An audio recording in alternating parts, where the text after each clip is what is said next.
Apa pendapat Ustadz mengenai Quran yang dibawakan menggunakan langgam Jawa yang baru saja diadakan di Istana Negara? Ini ngawur ini. Dari mana bisa dilantunkan dalam bahasa Jawa gitu?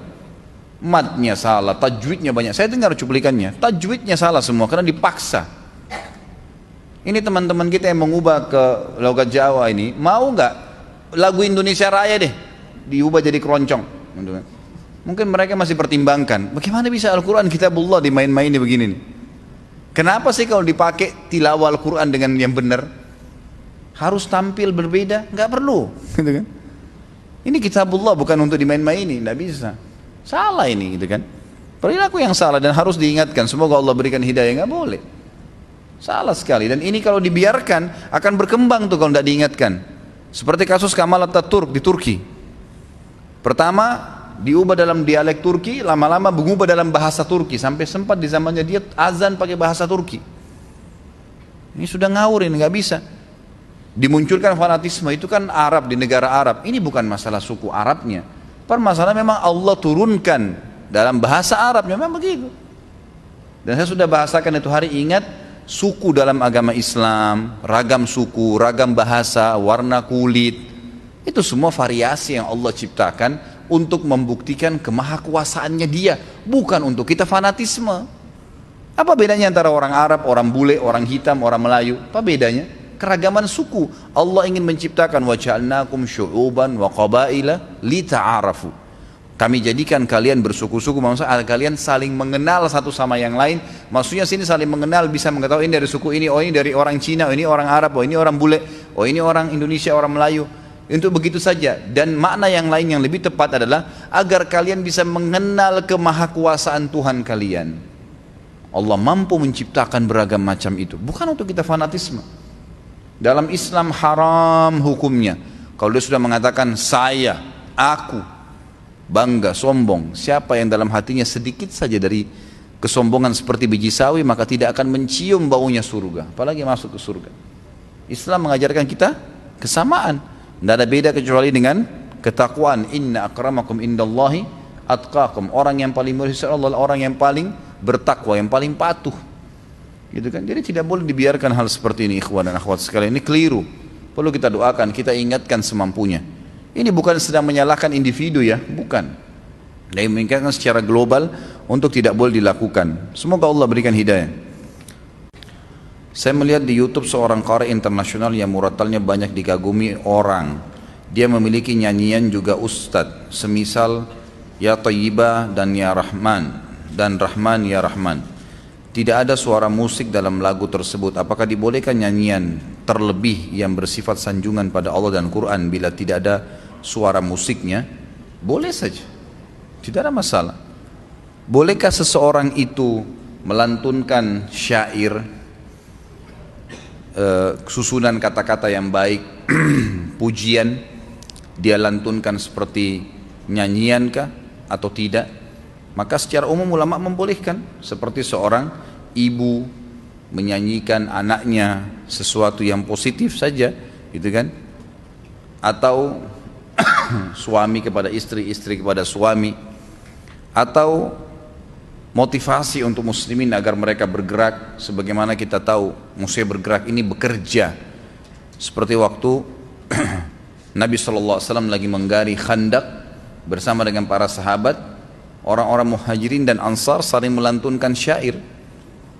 Mereka mengatakan satu sama yang lain, ya Allah ampunilah muhajirin dan ansar, gitu kan. Tapi sambil dilantunkan, itu boleh saja, tidak ada masalah. Kan yang dipermasalahkan sebenarnya adalah alat musiknya. Alat musiknya. Alat musik memang disebutkan secara khusus dalam sunnah atau dalam hadis Nabi SAW adalah gendang yang dibolehkan. Itu pun pada saat hari raya dan acara walimah bagi wanita. Selain daripada itu, seluruh ulama sepakat umumnya kembali kepada dalil Ibnu Mas'ud radhiyallahu anhu pada saat beliau menafsirkan Al-Quran yang dikatakan wa min nasi may yashri lahu wal hadits yudillan nas an sabilillah. Banyak orang yang memperjualbelikan kata-kata di sini, dan beliau mengatakan demi Allah itu adalah musik, ya, jadi lantunan kata-kata maksiat yang diikuti dengan alat-alat musik. yang menyesatkan manusia dari jalan Allah subhanahu wa ta'ala. Dan Abu Bakar menamakan alat musik itu dengan mazamirus syaitan, anak-anak panahnya syaitan, gitu kan. Seperti itu. Tapi kalau lantunan umumnya tidak ada masalah. Dengan izin Allah subhanahu wa ta'ala yang saya tahu tidak ada masalah. Menurut Ustadz, apakah problematika dakwah salaf di Indonesia ini mengingat budaya lebih melekat di masyarakat timbang dalil di masyarakat Indonesia? Karena memang sudah terlalu lama ya tradisi kita ini. Jadi di Indonesia ini ada satu hal yang sedikit saja sebenarnya. Kalau kita perbaiki insya Allah jadi baik semuanya. Dengan izin Allah, mudah kok gitu kan. Selama ini kita menjadikan tradisi kita ya, menjadi Islam. Tradisi suku ini, tradisi suku itu dimasukkan ke Islam.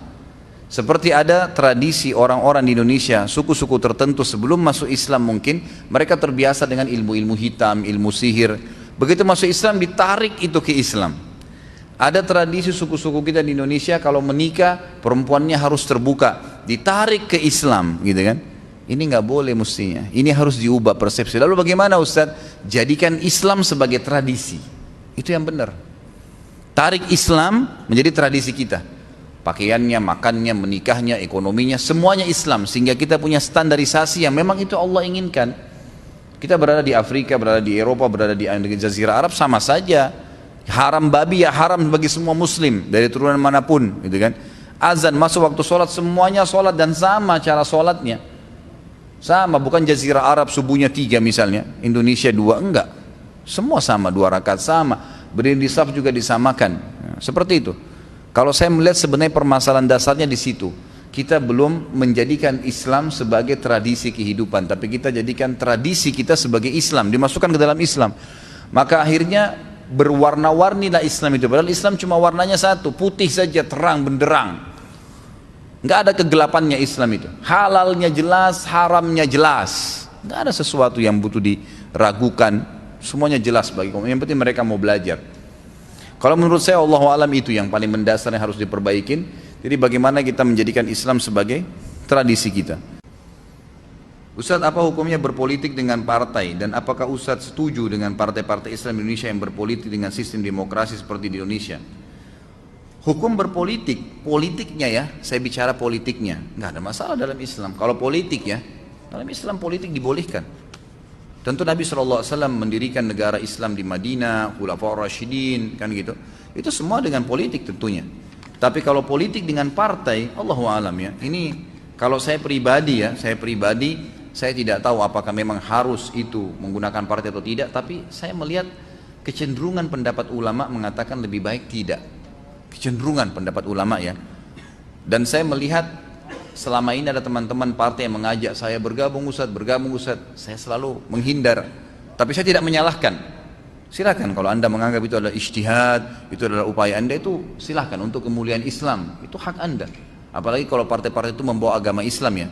Tapi kalau saya pribadi, saya tidak berbaur ke sistem itu karena akhirnya berbaur ke sistem demokrasi yang memaksa mau tidak mau terbuka pintu sogokan, terbuka pintu ini, terbuka pintu itu, beragam macam pintu yang seperti kita sedang berada di jurang neraka, berbahaya gitu. Kita betul-betul berpegang pada agama yang 100% dengan banyak konsekuensinya atau kita akan terjerumus di sebagiannya, gitu kan? Berbahaya. Orang yang masuk kepada hal-hal yang minimal bisa membawa kita pada haram, seperti kita masuk ke dalam sebuah dapur yang masakannya kesana sini banyak bau-bau yang haram, tapi kita paksain lewat situ, ada jalan lain. Tapi sekali lagi ya, saya tidak menyalahkan. Teman-teman yang berijtihad, berusaha dengan partai di Indonesia itu hak mereka. Semoga Allah SWT menangkan dan muliakan Islam dengan tangan mereka. Tapi kalau saya pribadi, saya tidak berani pribadi ya terjerumus dalam sisi demokrasinya dan segala ini berbahaya buat saya. Saya nggak mau, saya berhati-hati jangan sampai meninggal lalu kemudian jadi tanggung jawab. Tapi kalau teman-teman menganggap itu adalah hal yang positif, mereka bisa memperjuangkan Islam, silahkan saja, gitu kan? Itu bukan hal yang salah, selama iman tidak ada pelanggaran syar'i di situ. Kalau ada akhwat yang tidak pakai jilbab, apakah kalau dia melakukan sholat, puasa, bahkan sampai tahajud ibadahnya tidak akan diterima? Tetap diterima. Kecuali kalau dia sholat tidak tutup aurat, itu lain. Kan itu. Saya sudah pernah berikan penjelasan masalah itu ya. Dia berdosa dengan tidak tutup aurat di luar, tapi kalau dia sholat dia pakai mukena, tutup aurat yang benar, wudu benar, hadap kiblat benar, waktu sholat udah masuk, itu diterima, sah. Disitulah keadilan Allah Subhanahu wa taala. Subhanallah, ya Allah sangat sayang dengan kita. Persubstansial amal kita diperbaiki, dikasih oleh Allah Subhanahu wa taala. Bayangkan kalau tidak tutup aurat di luar, Allah hubungkan dengan tidak diterima sholatnya, tidak diterima zakatnya, tidak diterima hajinya. Apa amal yang bisa kita diterima gitu? Bahaya sekali.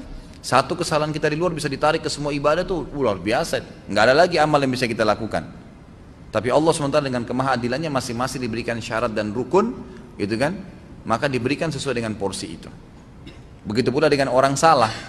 Kalau orang berbuat salah, kecuali kekufuran dengan syirik, itu sudah menghancurkan amal-amal yang lain, gitu kan? Tapi kalau selain dosa ini, orang berzina, lalu dia sholat, sahkah sholatnya? Sah, tapi dia berdosa dengan zinahnya, gitu kan? Jadi Allah SWT pilih itu, kecuali perbuatan syirik. Perbuatan syirik itu bisa menghancurkan semuanya. Nah, dia dosa keluar dari agama Islam, gitu kan? Mohon dijelaskan kembali hukum sholat di masjid yang di pekarangan atau halamannya ada kuburan. Bukankah di Masjid Nabawi juga ada makam? Kalau fisik masjid, saya sudah pernah sering jelaskan ini. Kalau ini tempat tisu ini kita ibaratkan masjid. Mudah-mudahan tidak ada gambarnya. Jadi ini masjid, ini yang dipakai sholat 5 waktu. Ya. Sholat 5 waktu, sholat Jumat, pokoknya ini yang dipakai. Ternyata di luarnya, di depannya kah, di sampingnya kah, di belakangnya kah ada kuburan. Sahkah sholat di sini? Sah. Karena itu bukan tempat sholat itu. Itu bukan tempat sholat. Kalau ini masjid, di dalamnya ada kuburan, nah itu yang jadi baru masalah. Gitu kan? Itu pun ulama membahas, mengatakan hadis Nabi SAW, la taj'alu kuburakum masajid, jangan kalian jadikan kuburan kalian sebagai masjid, gitu kan?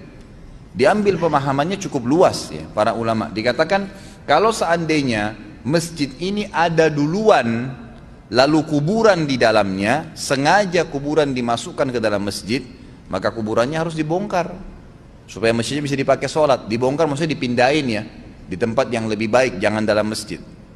Kalau kuburan ada duluan di situ, masjidnya dibangun karena kuburan bukan karena Allah, masjidnya harus dibongkar, kan gitu. Baik, bagaimana dengan kasus Masjid Nabawi? Masjid Nabawi, masjid yang memang dasarnya pisah dengan kuburan Nabi SAW, pisah, nggak satu kan dulu. Itu rumah Nabi SAW dan ini masjid, ya memang pisah, nggak satu sama sekali. Maka kasus masuknya sekarang kuburan Nabi SAW, rumah Nabi SAW, rumah Aisyah ke dalam masjid, ini karena perluasan masjid. Dan karena ini masjid memang adalah salah satu masjid yang akan didatangi sampai hari kiamat oleh kaum muslimin, maka karena perluasan wilayah tidak memungkinkan lagi ke arah rumah Nabi SAW, gitu kan? Nggak bisa kalau diluasin masjid tidak masuk dalam masjid, karena memang ke arah sana itu sudah ada kuburan baki, kuburan masyarakat umumnya. Maka terpaksa dia masuk ke dalam masjid. Ulama mengatakan ini dikecualikan, karena kuburan Nabi SAW beda dengan kuburan umumnya orang, gitu kan? Itu yang dimaksud, gitu. Walaupun ada sekarang sebagian ulama mengatakan, memberikan saran kepada kerajaan Saudi agar dikeluarkan dari masjid Nabi SAW, artinya dipisahin seperti zaman Nabi dulu, ada pintunya sendiri. Tapi ini juga mengharuskan ada luas lagi pekarangan di mana orang bisa datang untuk ziarah kuburan itu butuh manajemen baru lagi. Sementara dari zaman Khilafah Umayyah, ya, jadi sudah lama nih, tahun awal-awal abad Islam yang masih hidup Imam 4, gitu kan? Itu memang masjid rumah Nabi SAW sudah mulai dimasukkan ke dalam masjid, dan mereka masih belum mengeluarkan fatwa tentang masalah itu. Sampailah kepada kita sampai hari ini masih seperti itu. Tapi ini yang saya fahamin, kata para ulama, dikecualikan karena memang Masjid Nabawi, bukan masjid umumnya, gitu kan? Kalau masjid selain ini, selain kuburan Nabi SAW, dimasukkan dalam larangan itu. Allahu a'lam. Apabila orang tua istri tidak menginginkan cucu sebelum istri selesai pendidikan, apakah hal itu harus dipatuhi? Bagaimana cara menjelaskan ini kepada orang tua istri? Nggak ada hubungannya itu. Nenek nggak punya hak di sini, mertua tidak punya hak mencampuri pasangan itu hamil atau tidak. Jadi ada beberapa hal yang tidak boleh orang tua campurin. Jumlah nafkah yang dikeluarkan oleh anak suami kepada istrinya, orang tua nggak boleh campur tuh. Masalah dia nginap di istrinya, orang tuanya tahan suruh nginap di rumahnya, ini nggak boleh. Orang tuanya nggak punya hak dipatuhin di sini, karena memang dia dianjurkan secara syar'i untuk nginap dengan istrinya, gitu kan? Jadi tidak boleh, termasuk tidak boleh orang tua mencampurin, tidak boleh hamil dulu istri kamu, ini nggak boleh. Jadi nggak usah dipatuhin poin itu ya, khusus poin itu, karena itu melanggar hukum agama. Kita dibolehkan memiliki anak, gitu kan? Malah dianjurkan, tidak ada hubungannya dengan harus selesai kuliah atau punya rumah dulu. Silakan Pak. Waalaikumsalam warahmatullahi wabarakatuh.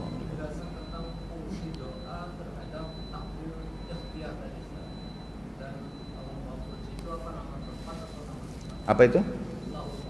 Lauhil Mahfud. Pertanyaan pertama tadi? Apakah doa ini bisa berpengaruh terhadap takdir ikhtiar? Berdoa sendiri adalah takdir ikhtiar. Berdoanya, perilaku berdoa.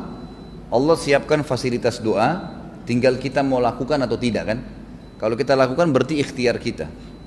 Masalah ijabahnya ini mutlak, takdir mutlak, ijabahnya karena dari Allah. Nah nanti Allah terima atau tidak tergantung dari syarat-syarat. Kalau dia penuhi syarat pasti Allah terima. Karena kata Nabi SAW dalam hadis Bukhari, Ud'u rabbakum mukinuna bil ijabah, fa inna Allah la yakbalu du'a min qalbil ghafil. Kalau kalian berdoa sama Tuhan kalian, ikuti dengan keyakinan penuh Tuhan kalian akan kabulkan. Karena Allah tidak terima doa dari hati yang lalai, gitu kan? Artinya ikhtiarnya berdoa, ijabahnya dari Allah Subhanahu Wa Taala, dan tidak ada doa. Dalam hadis yang lain dikatakan riwayat Imam Bukhari, tidak ada seorang muslim pun yang berdoa kecuali Allah pasti ijabah. Hanya saja melalui dari 3 tahapan. Ada seorang ulama punya bahasa menarik sekali. Dia sempat bilang, saya lihat cuplikannya. Dia bilang, saudara-saudaraku muslimin, selama ini bukankah kita semuanya berdoa? Berapa miliar doa yang sudah naik ke langit? Di musim haji, di musim umrah, di Ramadan. Dalam hidup itu seorang muslim paling tidak dia pernah berdoa. Di mana semua doa-doa itu? Banyak orang yang belum melihat hasilnya. Maka beliau lalu menjelaskan hadis yang akan saya jelaskan sekarang. Kata Nabi SAW, tidak ada seorang muslim pun berdoa kecuali pasti diijabah sama Allah. Asal dia tidak tergesa-gesa, dia tidak meminta yang haram, dan dia seorang muslim. Ini syarat-syarat mutlaknya. Tentu diikuti dengan keikhlasan. Maka bisa saja Allah kasih langsung. Dia minta, ya Allah sembuhin, Allah sembuhin. Ya Allah mudahin, Allah mudahin. Ya Allah berikan rezeki, Allah bukain pintu rezeki. Tapi ingat, ada proses. Bapak misalnya yang bertanya ini, kalau Bapak lapar nih, terus Bapak berdoa sama Allah, ya Allah hilangin lapar saya. Hilang tiba-tiba? Ada proses. Kita makan, ada yang kasih makanan, mungkin kita masak, minimal ngunyah dulu, telan dulu, baru kemudian hilang laparnya. Capek, letih, ya Allah capek, letih, baik Allah hilangkan. Dengan cara tidur dulu, istirahat, nggak langsung hilang, spontanitas. Jadi ada proses, gitu kan? Nah ijabah dari Allah datang ada prosesnya, nggak spontanitas begitu, nggak seperti sulap-sulapan gitu. Kemudian yang kedua, kata Nabi SAW, yusraf an husu. Bisa dihilangkan musibah yang tadinya harus kena dia, hilang, gak jadi kena. Kita nggak tahu nih, bisa saja mungkin ada sesuatu memang yang akan orang niat jahat, orang niat buruk, Allah Subhanahu Wa Taala hilangkan musibah itu dengan doanya. Tapi ini tidak lepas dari takdir ya. Allah sudah tahu nih, pada waktu itu nanti ada orang yang mau niat jahat sama dia, ada yang mau bakar ininya, ada yang mau curi barangnya, tapi Allah hilangkan karena Allah tahu pada saat itu dia sudah berdoa, misal seperti itu. Dan yang ketiga, Allah simpankan yang akan panen, dan dia akan panen dalam bentuk pahala yang banyak pada hari kiamat. Jadi tidak ada yang hilang, semua akan ada. Makanya dalam bab, kalau Bapak bisa ikutin di YouTube, ada ceramah saya di web ya, itu dahsyatnya doa. Di situ ada diantaranya saya banyak sebutin tuh masalah poin-poin, syarat-syaratnya, bagaimana datangnya doa dalam bentuk sinyal, bagaimana tahapannya, proses gitu kan. Jadi ada orang berdoa sama Allah SWT, Allah kasih, tapi bertahap Allah kasih itu. Misal minta dibukakan rezeki, dalam setahun berubah jenjang sosialnya, gitu kan? Setahun dia baru punya ini, punya itu, punya, tapi ada prosesnya kan, dikasih bertahap. Dan ini hikmahnya agar manusia tetap kontak dengan Allah Subhanahu Wa Taala, dikasih tahapan itu. Ada riwayat yang lain berbunyi, kata Nabi SAW, akan datang beberapa orang pada hari kiamat nanti diberikan pahala bergunung-gunung. Lalu mereka berkata kepada para malaikat yang memberikan, dari mana nih? Kami kayaknya nggak tahu pahala apa ini. Kata para malaikat, ini pahala doa-doa kalian yang belum kalian lihat ijabahnya di dunia. Maka pada saat itu mereka semuanya berharap kalau semua doa mereka di dunia belum dikasih di dunia, agar mereka panen dalam bentuk pahala. Jadi jangan pernah bosan berdoa, nggak masalah. Nah itu ibadah, terus ada pahalanya. Terus ada pahalanya. Kalau pertanyaan kedua masalah Lauhil Mahfuz, itu sebuah buku, kitab. Illa fi kitab, kata Allah. Memang kitab artinya memang buku Allah SWT, tapi kita tidak usah bayangkan seperti buku kita, karena di sisi Allah SWT ini berbeda semua. Seperti misalnya riwayat yang menjelaskan buku amal yang akan diterima oleh setiap hamba pada hari kiamat, buku amal kita sendiri seluas pandangan mata kita, setiap orang. Jadi bukan kita begini, seluas pandang mata. Bagaimana tidak? Bayangkan dari pertama kita jatuh dari rahim ibu kita, tangisan pertama, kedipan mata pertama, genggaman tangan pertama, tarikan nafas pertama, yang ke-1000, yang ke-100, sampai kita mati, sejarah lengkap ini ditulis semua. Semuanya ada. Lauhil Mahfuz menampung semuanya itu. Manusianya, jinnya, hewan-hewannya, perputaran langit dan bumi, semuanya. Makadir, itu luar biasa itu. Dan memang definisi atau berhubungan dengan definisi keimanan adalah meyakini semua apa yang Allah telah sampaikan dan Rasulnya Muhammad SAW, gitu kan? Dengan mengikrarkannya dengan lisan, meyakininya dalam hati, dan mengaplikasikannya dalam anggota dewan sehari. Artinya gini, ada hikmah tidak ada hikmah, ya tetap kita yakini. Kalau ada hikmah itu pelengkapnya. Kita dalam Islam, bentuk keimanan kita pada sholat misalnya, Allah memerintahkan sholat 4 rakaat asar. Ya sudah, kita jalanin 4 rakaat sebagai orang yang patuh sebagai hamba. Nggak usah kita tanya kenapa Allah kasih 4 ya, kenapa nggak 3? Kenapa duhur dan asar berdekatan sama-sama di waktu siang? Coba Allah kasih 1 saja ya. Itu bukan kapasitas kita di situ. Kalau kita begitu berarti bukan orang yang beriman. Beriman itu sudah yakin, oh ini Allah sudah perintahin, terima langsung kerjain, gitu kan. Seperti itu. Jadi itu kitab ya Pak, yang luas, yang besar, dan memang belum ada riwayat yang menjelaskan tentang kadar besarnya. Tapi tadi saya dapatkan dari di benak saya itu hadis yang menjelaskan tentang buku kadar amal kita, seluas pandangan mata. Bayangkan kalau miliaran manusia, gitu kan. Sama juga dengan timbangan amal hari kiamat, itu besar sekali. Kata Nabi SAW, mizan, saya jelaskan beberapa teman yang lalu kan, itu mizan itu besar, timbangan amal hari kiamat itu. Punya lidah bisa menghardik orang yang salah, bisa memuji orang yang benar. Timbangan, bagaimana tuh timbangan? Kita memang nggak bisa bayangkan kan gitu. Sampai kata Nabi SAW, saking besarnya timbangan tersebut, ada nanti orang ditimbang amalnya karena dia takut dosanya lebih berat, maka dia loncat ke dalam timbangan itu. Sementara pada saat itu kata Nabi SAW, semua laki-laki kembali kepada poster Adam, 60 siku ke langit, 27,5 meter. Bagaimana berat badannya itu kira-kira? 27 meter. Ini loncat ke dalam timbangan, tapi kata Nabi SAW tidak menambah sedikit pun dari bobot amalnya. Timbangan itu adil hari kiamat, tidak ada yang dia timbang kecuali amal saja. Contohnya, ketika kita ziarah kubur, apakah ruh orang yang sudah meninggal tersebut merasakan atau mengetahuinya? Tentu saja ruh itu tahu jasadnya diantar, jasadnya dia tahu. Tapi tidak ada dalam syariat kita seperti yang dipahami di Indonesia ya, kalau ruh itu masih tinggal 40 hari di atas rumah, masih melihati anak cucunya. Ini khurafat dari mana semua? Enggak ada, sudah di alam barzah, enggak ada ceritanya dia kembali lagi, gitu kan? Enggak ada ceritanya kembali lagi. Jadi tidak ada. Ini akhirnya setan-setan di sekitar rumahnya jadi kerjain orang yang punya rumah itu. Nanti dapur bunyi sendiri gelasnya, nanti ranjangnya seperti ada orang yang duduk. Itu biasanya setan. Saya pernah ceramah di Makassar waktu itu di salah satu rumah jemaah saya. Kebetulan Masya Allah rumahnya besar, ada masjid di dalam, ada musola dibuat sama dia, pengajian habis asar, pengajian keluarga gitu.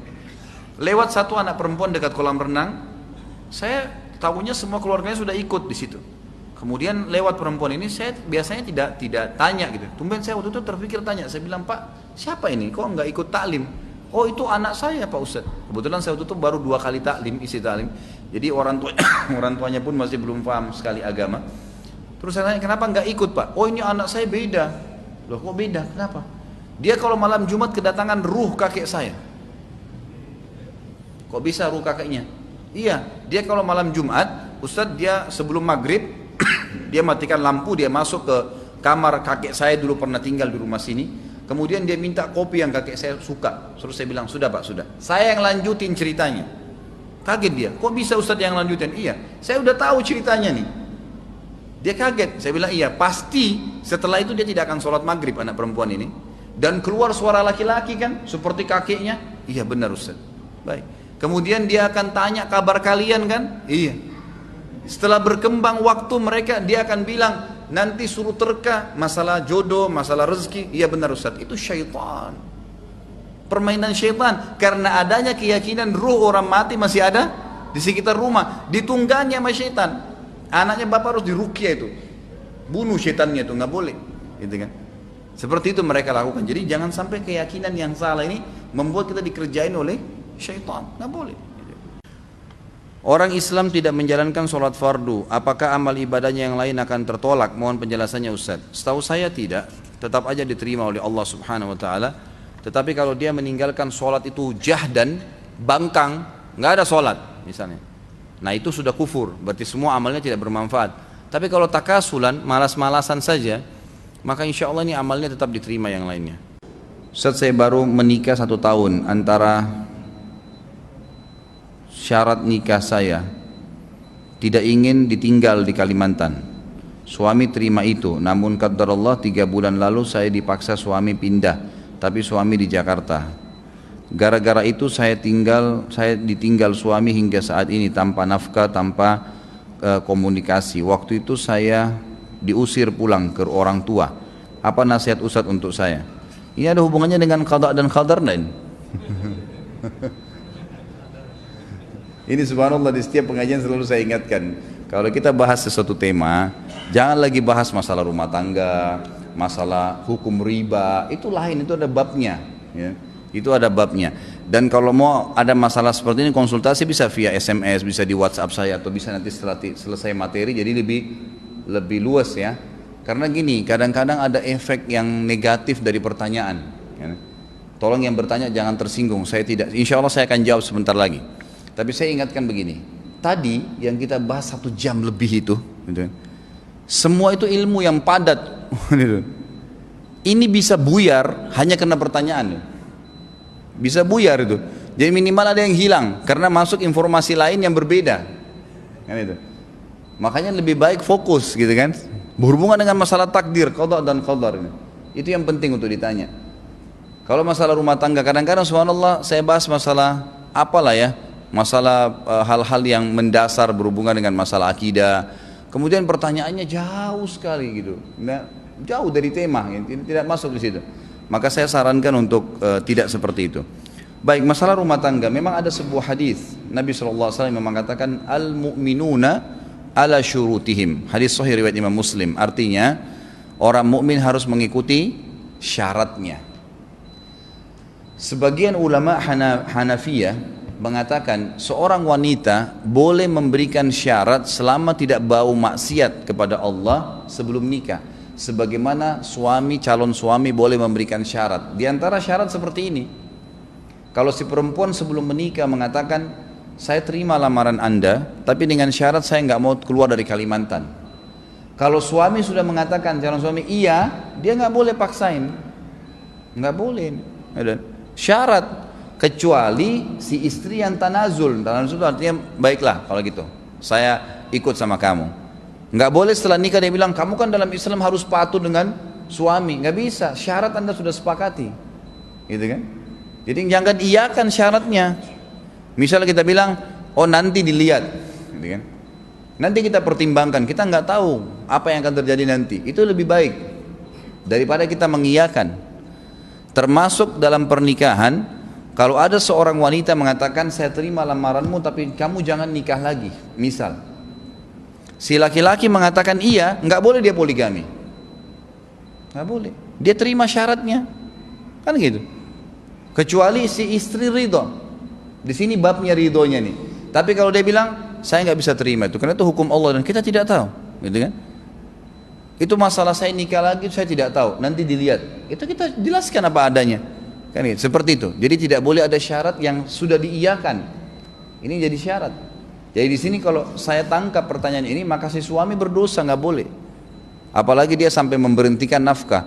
Istri yang boleh berhentikan nafkah kalau dia nusyuz, membangkang, nggak mau layanin suami, nggak jalankan kewajibannya. Misal memang si istri tanpa ada syarat sebelumnya, ya, menikah saja begitu, maka wajib tinggalin Kalimantan. Bukan cuma Kalimantan, Indonesia pun dia harus tinggalkan, gitu kan?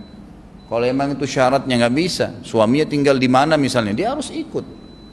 Nggak bisa enggak, memang kewajiban dia kan, kewajiban dia menemani suaminya, nggak boleh di mana suaminya dia harus melayanin. Itulah kewajibannya, Allah gantungkan surga untuk dia di situ. Allahu alam. Jadi yang saya tahu si suami salah di sini. Dan saya sarankan ibu untuk berdoa, mendoakan agar Allah berikan dia hidayah, dan suruh juga dia konsultasi dengan beberapa ustadz-ustadz di daerah di mana dia tinggal, ya, untuk dia bertanya masalah hukum syar'i. Kalau memang dia tidak mau, ya istikharah kepada Allah SWT, minta petunjuk diapain, dilanjutin atau enggak, gitu kan? Seperti itu. Bolehkah kita berpegangan dengan istri dan bermesraan saat di jalan umum? Untuk apa? Untuk pamer ke orang? Allah yahdik yang bertanya ini. Semoga Allah kasih hidayah. Janganlah di depan umum, gitu kan? Jangan. Tidak ada enaknya dilihat-lihat oleh orang, buru-buru. Kenapa nggak di tempat yang Allah sudah halalkan? Di dalam kamar, di rumah, bebas pakai minyak wangi apa, pakai baju apa. Jadi sebaiknya jangan, gitu kan? Jangan sama sekali. Kata Nabi SAW, jangankan kita bermesraan depan umum, ya, menceritakan saja yang kita lakukan di rumah kepada teman-teman nggak boleh. Kata Nabi SAW, orang yang paling buruk kedudukannya hari kiamat adalah orang yang menceritakan apa yang dia kerjakan dengan pasangannya kepada teman-temannya. Lalu Asma binti Yazid, seorang sahabiat yang mulia, waktu Nabi SAW berkata dalam riwayat lain, ya Rasulullah, kata Nabi SAW, mungkin sebagian kalian menceritakan apa yang dia kerjakan dengan pasangannya di rumahnya kepada teman-temannya. Kata Asma binti Yazid, iya ya Rasulullah, kaum laki-laki lakukan, kaum perempuan melakukan. Mereka saling bangga dengan pasangannya yang punya kelebihan biologis. Lalu kata Nabi SAW, jangan kalian lakukan itu, karena itu seperti setan laki-laki bertemu dengan setan perempuan di depan umum, lalu dia menggaulinya di depan umum. Artinya menceritakan saja dilarang, apalagi kalau kita melakukannya, ya. Jadi ini tentu jelas lebih tidak boleh. Kenapa arti beberapa surah dalam Al-Quran sering menggunakan kata kami? Kenapa tidak ditulis Allah langsung saja tunggal? Karena secara etimologis bahasa Indonesia kami itu bisa diartikan bersifat majmu'. Apakah memang arti di bahasa Arab itu kami atau nahnu? Apa artinya? Kalau masalah Al-Quran menggunakan istilah kami, ini dibahas oleh ulama. Setiap Allah SWT menyebutkan tentang perilaku yang Allah turun tangan sendiri, ya kan? Maka Allah menggunakan kata-kata aku atau saya, ya kan? Tapi kalau Allah Subhanahu Wa Taala melibatkan malaikat melakukan tugas-tugas, maka Allah menggunakan dengan istilah kami. Memang begitu. Seperti misalnya masalah pengawasan manusia, makhluk. Kata Allah SWT tentang itu, tajri bi ayunina. Mereka berada di bawah pengawasan kami. Allah ngawasin dan bersama juga dengan malaikat yang ditugaskan, gitu kan? Tapi kalau Allah sendiri, memang Allah Subhanahu wa taala menyebutkan lima khalaqtu biyadayya tentang masalah Adam. Hai iblis, kenapa kau tidak mau sujud? Siapa yang aku ciptakan dengan tanganku sendiri? Maksudnya Adam. Berarti Allah Subhanahu wa taala sendirian menciptakan Adam, tidak ada campur tangan malaikat di situ. Jadi seperti itu cara memahaminya. Bagaimana hukumnya menggunakan alat bantu seks? Tergantung, kenapa? Sebabnya apa? Di sini ulama memang rincikan. Kalau seandainya seorang suami menikah dengan istrinya, kemudian terjadi masalah. Misal, tiba-tiba suami tabrakan, lumpuh, ya, tidak bisa lagi memberikan hak istri biologis. Sementara dia mau istrinya tetap tinggal bersama dia. Apakah istrinya terharamkan dari hubungan biologis? Jawabannya tidak. Bolehkah dia memuaskan istrinya? Boleh. Sebagian ulama mutaakhirin yang sekarang mengatakan boleh dia menggunakan alat tangannya atau alat yang lain untuk dia melakukan pada istrinya, karena ada udzur. Karena kalau tidak istrinya bakal kemana-mana. Sama hal kalau suami kan masih bisa poligami, kalau istri nggak bisa, kecuali dia cerai. Jadi ada dua cara, dia memuaskan istrinya dengan cara yang dibolehkan secara syar'i, atau dia menceraikan istrinya. Istrinya dibiarkan nikah dengan laki-laki lain. Kalau ada seperti ini keadaannya ya. Jadi tergantung, tapi kalau orang menggunakan alat bantu seks itu tidak ada apa-apa, hanya variasi, kan itu tidak boleh. Apalagi kalau yang bujang dan gadis, tambah nggak boleh hukumnya, haram. Nggak boleh, karena onani saja tadi menggunakan tangan sendiri haram kalau sendirian, kecuali dengan pasangan yang halal. Jadi nggak dibolehkan. Bila ada pekerjaan di proyek dan kita dipercayakan untuk bagian belanja material, misal beli seng, biasanya kantor mengira-ngira harganya 100.000, tapi sewaktu beli kita dapat diskon jadi 90.000. Bolehkah sisa selisihnya itu milik kita? Menganggap pihak kantor tahu umumnya harga seng misalnya 100.000, namun di invoice-nya kita tetap menulisnya 100.000 bukan 90.000. Jazakallah khair. Ini berhubungan dengan wara tadi ini. Ini wara antum ini. Kan gitu. Diskon yang dikasih oleh tempat kita membeli seng, karena apa? Karena Anda pribadi datang atau karena memang mau beli pakai uangnya perusahaan? Hah? Karena mau beli pakai uang perusahaan.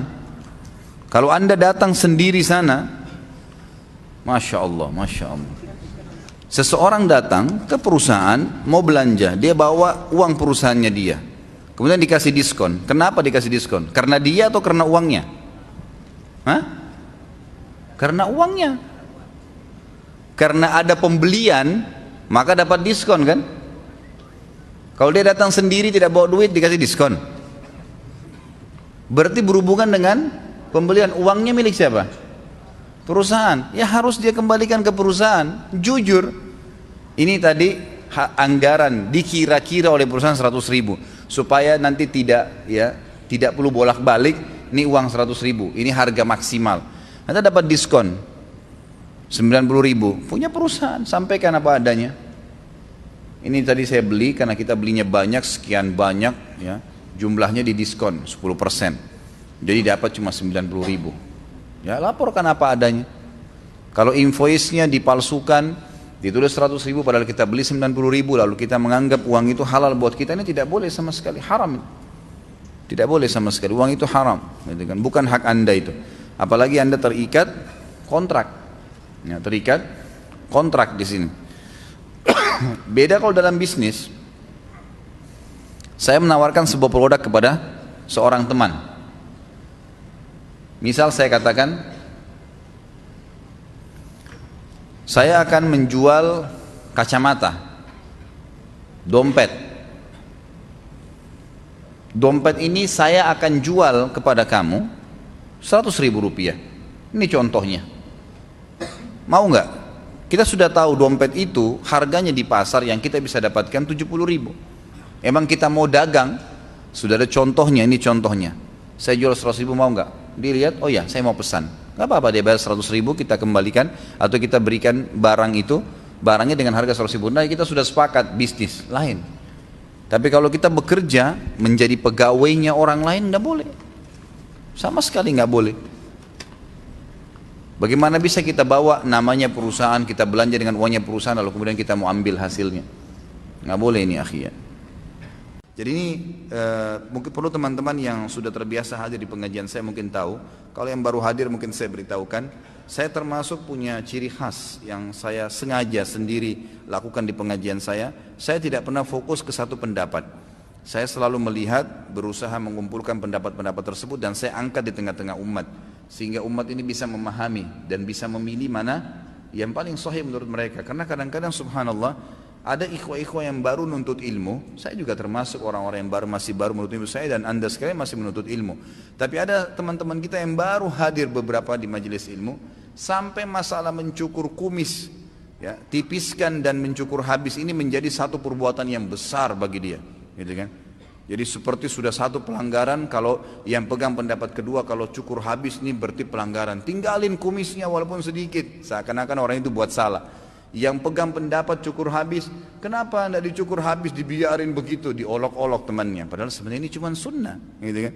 Ini sunnah Nabi SAW. Artinya yang tidak boleh adalah membiarkan sampai menutupi bibir, sampai tebal, itu yang tidak boleh. Tapi kalau kita membiarkannya tipis, rapi, dijaga, mencukur habis, semua adalah sunnah Nabi SAW. Tentu ini ada teman-teman kita juga para duat di Indonesia yang saya lihat coba mengangkat pendapat-pendapat, ada yang bercenderung dengan pendapat kedua, pendapat pertama, Allahu alam. Kalau saya tetap kembali kepada pendapat yang hampir serupa dengan penulis tadi, kita buka pintu ini selebar-lebarnya. Artinya kalau orang memang merasa dia menganggap dia perlu punya kumis yang tipis, dia pelihara, ya silahkan saja, gitu kan. Apalagi kalau istrinya minta, kesian gitu kan, ya, minta pelihara kumisnya. Ada juga istri nggak suka orang punya kumis, gitu kan. Jadi dia minta suaminya cukur, alhamdulillah dua-duanya sunnah, nggak ada masalah, gitu kan. Tidak ada masalah. Jadi jangan dijadikan sebagai sebuah permasalahan yang besar. Saya sudah angkat khilaf di antara ulama, saya sudah sebutkan dalil-dalilnya. Jangan bertengkar gara-gara cukur atau tidak, atau ditipiskan kumis itu. Kecuali kalau orang sengaja memelihara dengan tebal, ini yang dilarang. Bagaimana mengetahui atau membedakan sabda Nabi SAW berupa anjuran atau perintah yang hukumnya wajib dan sunnah? Karena masih banyak saudara-saudara kita yang menganggap kalau syariat itu dari hadis maka hukumnya sunnah. Jadi sesuatu yang wajib itu diikuti dengan fi'lul amr, kata perintah, atau diikuti dengan ancaman kalau tidak dilakukan, gitu kan? Seperti misalnya sholat 5 waktu. Dari mana kita tahu kalau itu wajib? Sabda Nabi SAW, perbedaan dasar antara kami dengan orang kafir adalah sholat. Siapa yang meninggalkannya dia telah kafir, kan begitu? Berarti ada ancaman ya, gitu kan? Masalah sholat mengikuti Nabi SAW. Kata Nabi, sallu kama ra'aitumuni usolli. Sholatlah sebagaimana kalian lihat saya sholat. Ada kata perintah. Nah ini berarti wajib. Khudhu anni manasikakum. Ambillah manasik haji dari saya. Berarti wajib hukumnya, gitu kan? Jadi seperti itu. Ada kata perintah atau diikuti dengan ancaman kalau tidak lakukan. Itu wajib. Kalau sunnah, perintah Nabi SAW tapi tidak ada ancaman. Seperti siapa yang menjaga 12 rakaat sehari semalam, dibangun baginya istana di surga. Kan siapa yang mau? Bebas, gitu kan? Sholat duha, siapa yang ruku, ya. Kata Nabi SAW, ada 365 sendi, 360 sendi di tubuh manusia, yang setiap hari dia harus bersedekah. Dan itu terjawab dengan 2 rakaat sholat duha. Opsi, tidak ada ancaman kan? Berarti sunnah hukumnya. Seperti itu membedakannya. Untuk wanita hamil dan menyusui jika tidak berpuasa pada bulan Ramadan, maka dikenakan qadha puasa.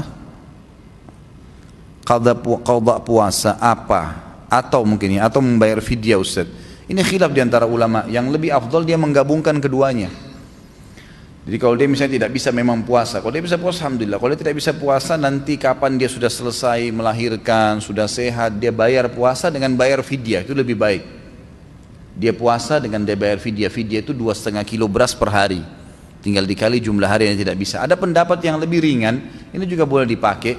Pendapat ini mengatakan kalau hamil, menyusui, gitu kan. Memang ada udzur syar'i yang membuat dia tidak bisa, karena kalau dia puasa kurang makan, anaknya nggak bisa disusuin. Kalau dia tidak makan, tidak minum susu, dia nggak kuat fisiknya. Ada beberapa wanita yang tidak bisa. Maka ini cukup dibayar dengan fidyah. Masuk sama dengan hukumnya orang tua yang tidak mampu. Orang tua yang tidak mampu. Jadi biar bisa membayar fidyah. Sekarang ini ada beberapa ayat yang ditafsirkan lain, misalnya lakum dinukum waliyadin. Mereka menafsirkan salah yaitu lebih kepahaman sekuler. Bagaimana cara kita meluruskan pemahaman ini? Saya sudah bilang tadi, kembali kepada pemahaman sahabat. Baca tafsirnya sahabat. Sahabat bilang apa tuh lakum dinukum waliyadin? Itu kan ada sebab turunnya ya. Al-Mughirah, seorang kafir Quraisy, berkata kepada Nabi SAW, wahai Muhammad, kita negosiasi nih. Kata Nabi SAW, seperti apa? Mekah kita bagi 2 aja. Sehari buat kamu, sehari buat kami. Nabi tanya lagi SAW, apa maksudmu? Dia bilang, sehari kami ikuti agamamu, kami ucapkan selamat untukmu, kan? Semua yang kamu ajarkan kami ikuti. Tapi syaratnya hari esok kau ikuti ajaran kami, ucapkan selamat buat kami, pokoknya jadi agama kami. Kata Nabi SAW, nggak bisa, nggak mungkin. Diam sejenak, lalu dia bilang lagi, hai Muhammad, begini aja kalau gitu, sehari buat kami, seminggu buat kamu. Nggak bisa, kata Nabi SAW. Muhammad, sehari buat kami, sebulan buat kamu. Nggak bisa, kata Nabi SAW. Baik Muhammad, sehari buat kami, setahun buat kamu. Nggak bisa, kata Nabi SAW. Terakhir Muhammad, sehari buat kami, seumur hidup buat kamu. Kalau mau dipikir-pikir ini kan bisa saja Nabi SAW sehari ikut mereka sembah berhala, ucapin ucapan-ucapan mereka, wirid-wiridnya, zikir-zikirnya, apa panggilannya. Habis itu mereka seumur hidup menyembah.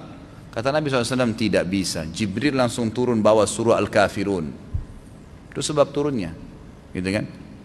Lakum dinukum waliyadin, semua orang kafir tidak boleh diikuti ajarannya.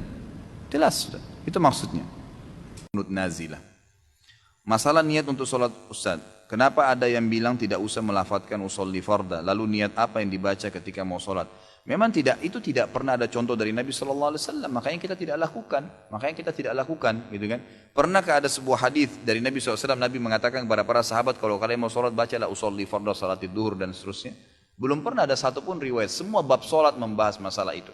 Dan sudah pernah saya jelaskan, ini hanya karangan dari sebagian orang-orang dari Al-Azhar di Mesir, yang mengatakan perlu menguatkan niat dalam hati dengan lafaz, gitu kan? Tapi mereka mengatakan, ini pun teman-teman yang mengatakan mengucapkan usolli farda ini, mereka mengatakan ini adalah pelengkap niat dalam hati. Jadi kalau ada orang sholat, niat dalam hati mau sholat duhur, Allahu Akbar, dia lupa dengan lafaz lisannya, maka sah sholatnya. Tapi kalau ada orang mengatakan usolli farda salatid duhur, tapi hatinya enggak niat sholat, enggak sah, gitu kan? Tapi jumhur ulama mengatakan karena tidak pernah ada hadis yang menyebutkan lafaz niat dengan lisan, maka mengatakan niat dalam hati. Misal tadi Anda mau sholat isya, begitu imamnya Allah Akbar, kita terlintas mau sholat isya dan berjamaah, selesai. Dan kita sudah tahu kita jadi makmum, tidak usah bilang lagi makmuman. Yang imam sudah tahu jadi imam, tidak usah lagi mengatakan imaman. Memang sudah begitu ya, yang harus kita lakukan.